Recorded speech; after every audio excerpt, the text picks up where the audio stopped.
Yang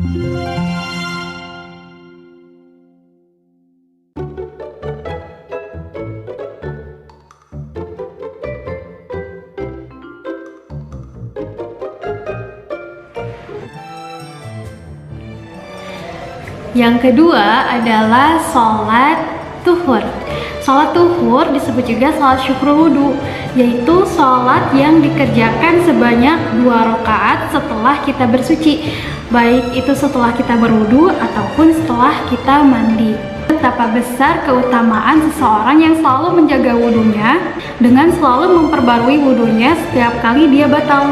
Karena dengan melakukan sholat sunnah syukur wudhu akan memudahkan orang tersebut untuk masuk surga dengan rahmat dari karunia Allah Azza wa Jalla. Seperti sahabat Nabi yang selalu melaksanakan sholat sunnah syukur wudhu, yaitu Bilal bin Rabah. Lalu bagaimana cara mengerjakan sholat sunnah syukur wudhu? Setelah kita bersuci, kemudian melaksanakan sholat sunnah 2 rakaat sebagaimana sholat sunnah seperti biasanya.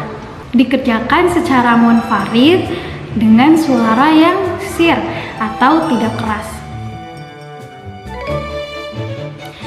Yang ketiga adalah sholat sunnah tahiyatul masjid.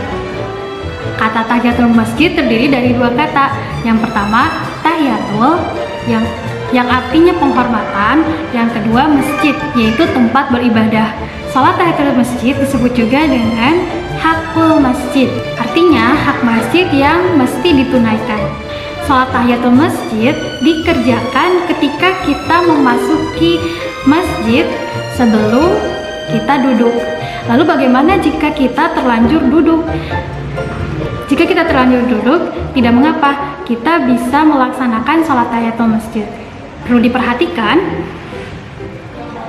bahwa sholat ini dilakukan ketika kita hendak memasuki masjid dan kita akan berdiam di masjid tersebut, seperti hendak mengaji, hendak sholat, atau kita akan tadarus Quran. Tetapi jika kita hanya melewati masjid tersebut atau kita hanya duduk di halaman masjid, maka kita tidak perlu melaksanakan sholat tahiyatul masjid ini. Cara melakukannya sama dengan sholat sunnah yang lain, dikerjakan secara munfarid dengan suara yang sir dan tidak keras, dan dilakukan sebanyak 2 rakaat.